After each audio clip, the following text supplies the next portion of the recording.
يومنا هذا في محفل من محافل أهل الأرض، وفيه جمعان من شيعتنا ومحبينا، وفيهم مهموم إلا وفرج الله همه، آمين.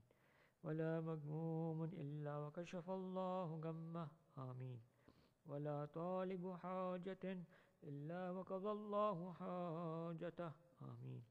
فقال علي عليه السلام: إذا والله فزنا وسعدنا، وكذلك شيعتنا فازوا وسعدوا في الدنيا والآخرة ورب الكعبة. اللهم صل على محمد وآل محمد. صل على محمد.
درود بر محمد و آل محمد.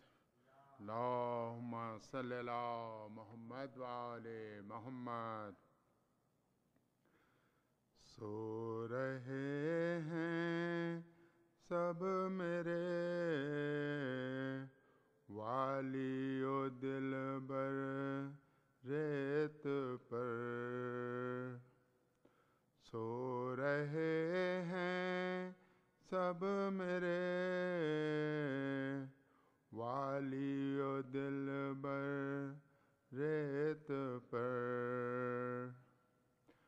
بانو بیٹھی ہی رہے گی زندگی بھر ریت پر، سو رہے ہیں سب میرے والی و دلبر ریت پر. ہوتی چادر سایہ کرتی، ہائے کتنی دھوپ ہے. ہوتی چادر سایہ کرتی، ہائے کتنی دھوپ ہے. سو رہا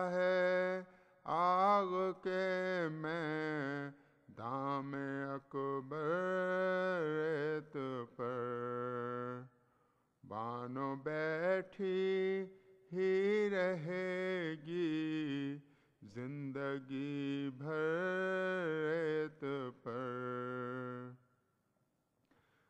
پیاس سے بچوں کی کچھ ہو جاتی تھی شدت سوا.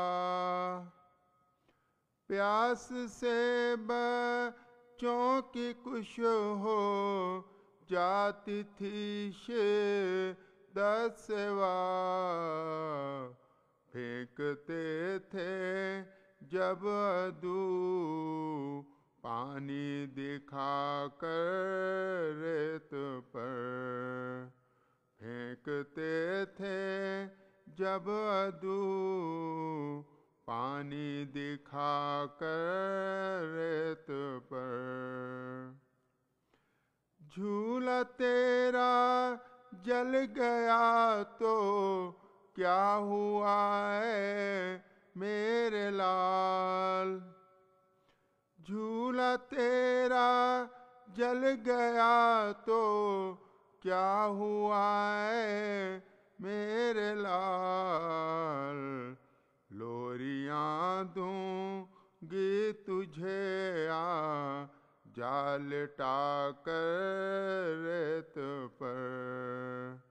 لوریاں دوں گی تجھے جا لٹا کر ریت پر. باپ کے سینے پہ سر کرج سے آتی ہو نیند. باپ کے سینے پہ سر کرج سے آتی ہو نیند. کیسے سوئے شاہ کی وہ ننھی دختر ریت پر. کیسے سوئے شاہ کی وہ ننھی دختر ریت پر. شام کے راستے میں سر شبیر کا اس دم رکا. شام کے راستے میں سر شبیر کا اس دم رکا. گر گئی ناقے سے جب بانوں کی دختر ریت پر. گر گئی ناقے سے جب بانوں کی دختر ریت پر. ہوں گی آساں مشکلیں اور زیارت شبیر بھی. ہوں گی آساں مشکلیں اور زیارت شبیر بھی. جب انیس ہوگا لحد میں تیرا بستر ریت پر. جب انیس ہوگا لحد میں تیرا بستر ریت پر. سو رہے ہیں سب میرے والی و دلبر ریت پر. بانو بیٹھی ہی رہے گی زندگی بھر ریت پر. درود بر محمد و آل محمد. اللہم صلی علی محمد و آل محمد.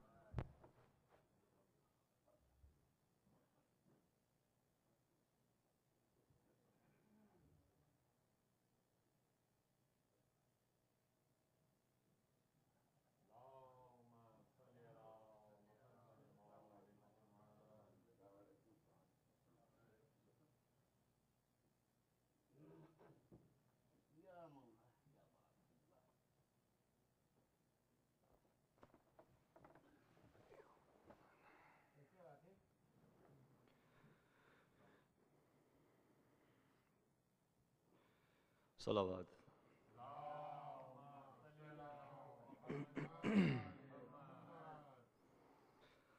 ہوں کہاں ایک عالم ہے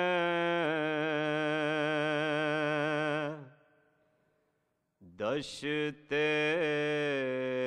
نینوا خاموش ہے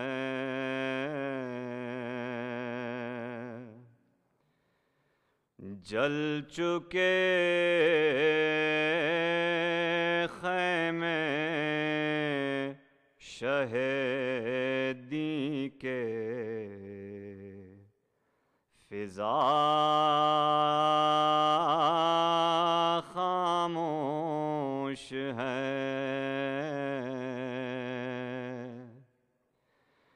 جل چکے خیمے شہیدی کے فضا خاموش ہے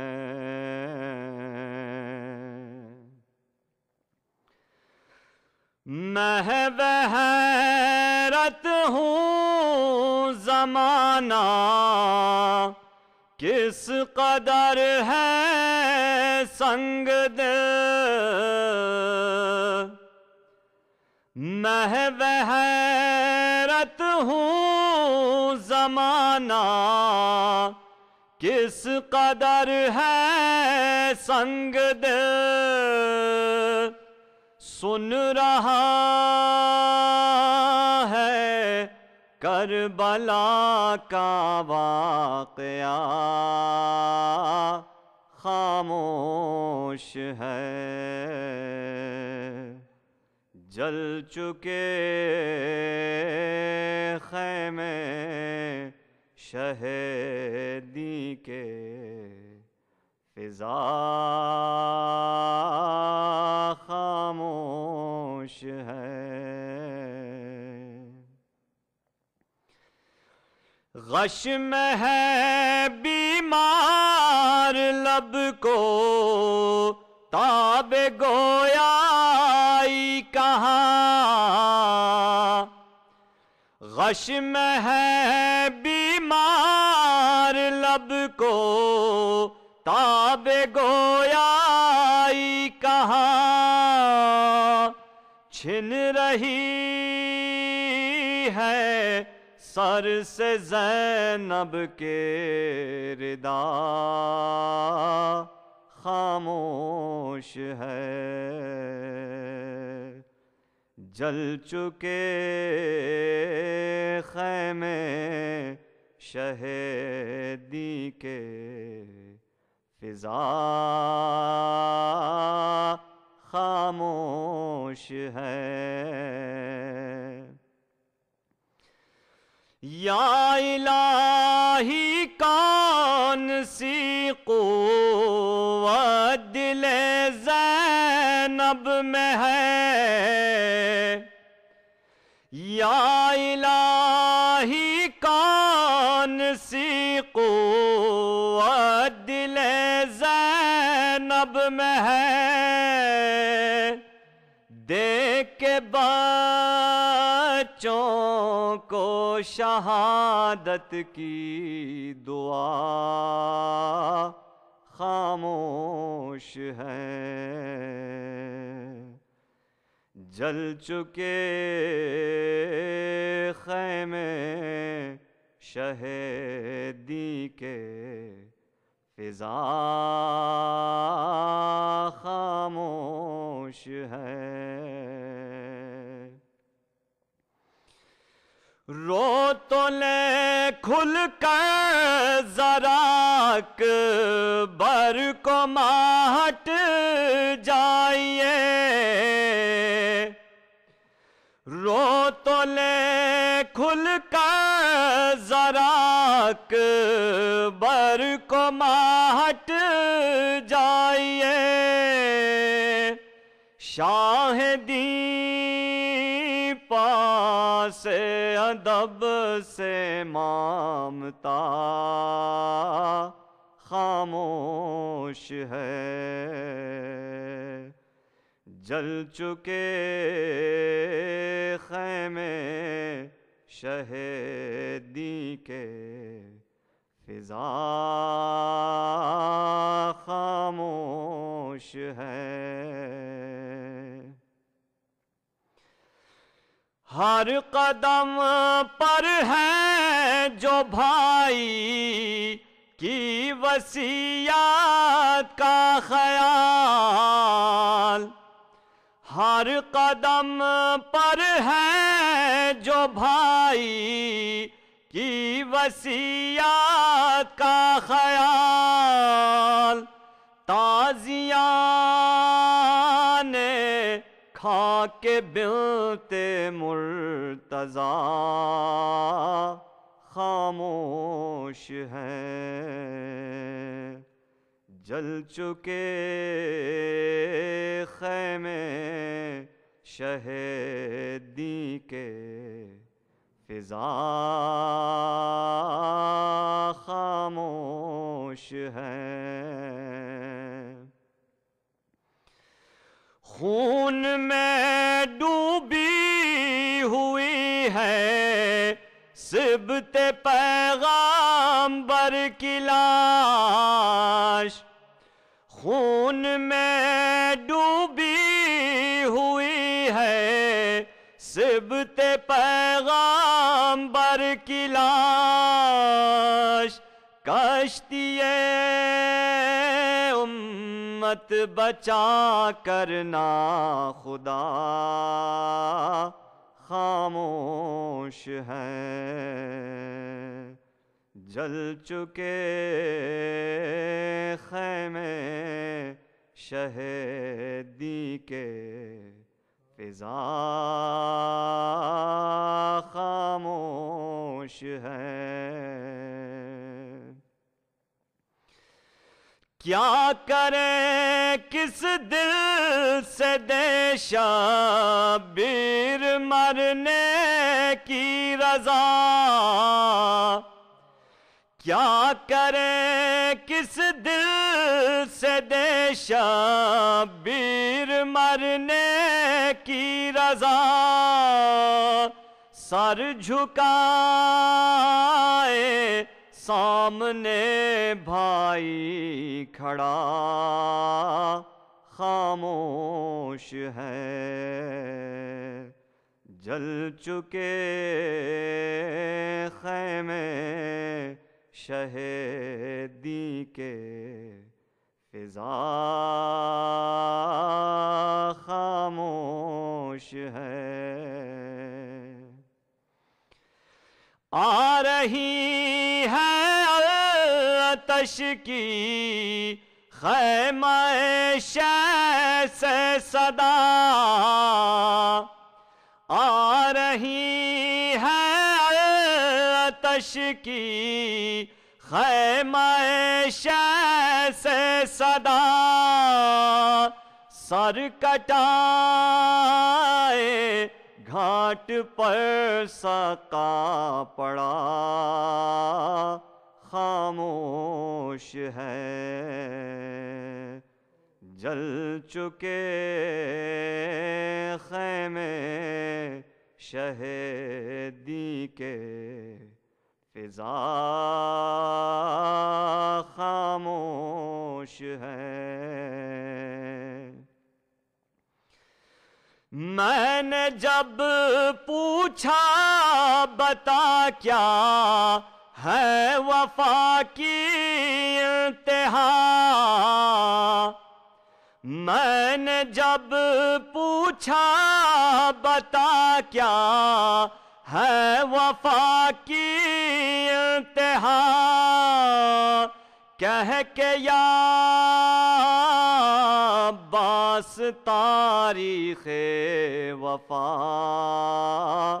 خاموش ہیں، جل چکے خیمے شہیدی کے، فضا خاموش ہے، جل چکے خیمے. صلوات.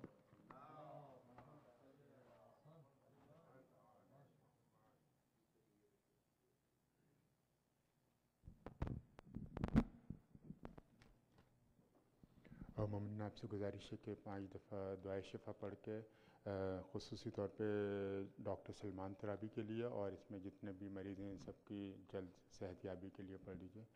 اللہم صلی علی محمد وآل محمد. اعوذ باللہ من الشیطان الرجیم. بسم اللہ الرحمن الرحیم.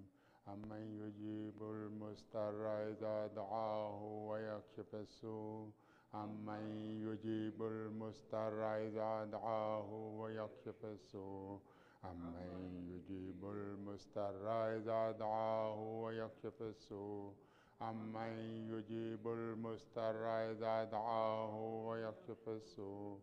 امن یجیب المضطر اذا دعاہ ویکشف السوء. اللہم صلی علی محمد وآل محمد.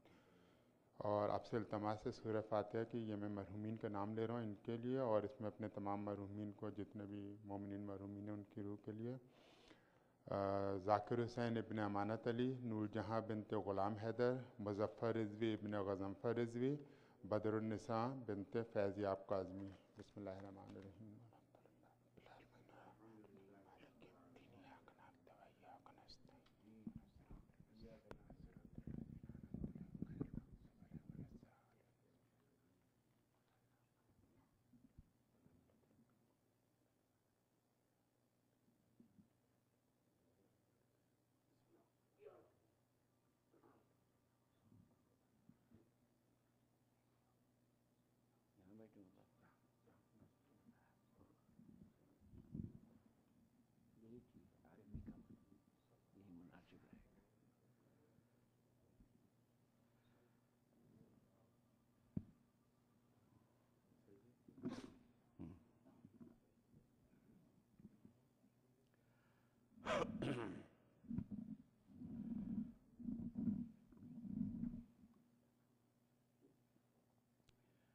رحم الله من قرأ سورة المباركة الفاتحة.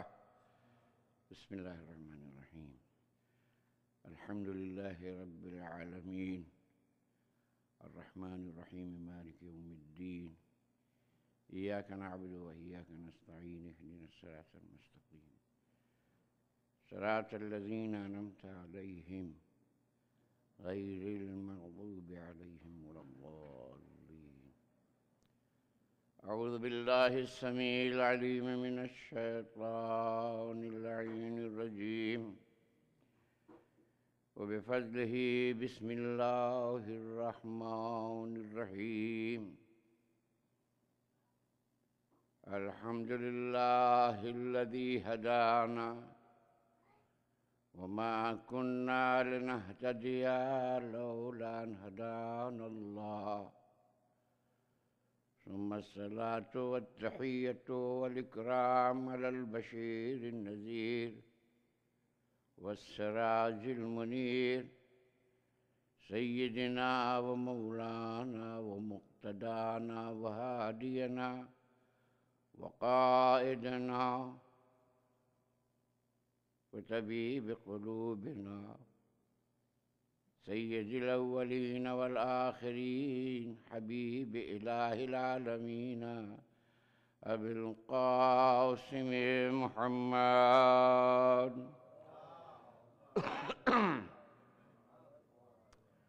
وعلى آله الطيبين الطاهرين المعصومين الهداة المهديين مصباح الهدى وسفينة النجاة عروة الله الوثقى الذي لا انفصام لهم ألا وهم أهل بيت نبيكم الذين أذهب الله عنهم الرجس وطهرهم تطهيرا.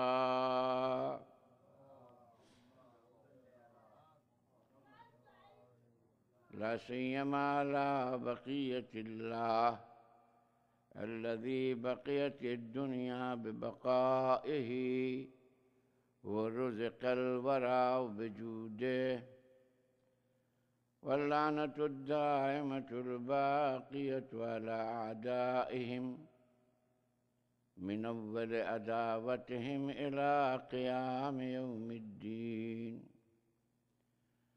أما بعد، فقد قال الله سبحانه تبارك وتعالى وقوله الحق وهو أصدق القائلين: بسم الله الرحمن الرحيم. مالك يوم الدين، إياك نعبد وإياك نستعين. صلوات بجار محمد وعلى محمد.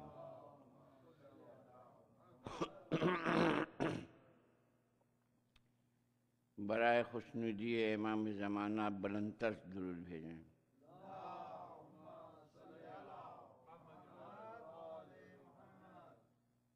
تمام شیعان جہان کی عزت و آبرو، ان کی جان و مال کی حفاظت کے لیے اس سے بلند تر درود بھیجیں. اللہم صلی علی محمد وعلی محمد. عزیزان گرامی، پروردگار عالم اپنے حبیب کے ذریعے سے جو سلیقہ بندگی سکھا رہا ہے، اس میں ارشاد ہو رہا ہے: مالک یوم الدین، ایاک نعبد و ایاک نستعین. وہ خدا ہے جو روز جزا کا مالک ہے. ایاک نعبد و ایاک نستعین، معبود ہم سب تیری عبادت کرتے ہیں اور تجھ سے مدد چاہتے ہیں. صفات ربوبیت میں سے ایک صفت ہے کہ اس کا علم ذاتی ہوتا ہے، اس کی قدرت ذاتی ہوتی ہے. اس کے علاوہ جتنے بشر ہیں ان کا علم ذاتی نہیں ہے، ان کی قدرت بھی ذاتی نہیں ہے. لہذا آپ کی خدمت میں یہ عرض میں کرنا چاہتا ہوں کہ بعض کلمہ گو کو یہ قرآن پڑھنے سے یہ شبہہ پیدا ہوا کہ غیب کی بات صرف پروردگار عالم جانتا ہے، اس کے علاوہ کسی کو غیب کا علم نہیں ہوتا. اس لیے کہ قرآن کریم میں ایک آیہ کریمہ آئی ہے جس میں کہا گیا: لا یعلم الغیب الا ہو. اللہ کے علاوہ کوئی شخص غیب کا علم نہیں رکھتا. اسی لیے عام مسلمانوں نے یہ عقیدہ بنا لیا کہ نہ حضور سرور کائنات کو غیب کا علم ہے، نہ ائمہ معصومین علیہم الصلاۃ والسلام کو غیب کا علم ہے. مگر قرآن کریم نے جو بات پیغمبر اسلام کے لیے کہی ہے اس سے یہ ثابت ہوتا ہے حضور سرور کائنات غیب کا علم رکھتے تھے. سورہ احزاب میں ایک جگہ اس کی طرف اشارہ ہو رہا ہے، ارشاد ہو رہا ہے: یا ایھا النبی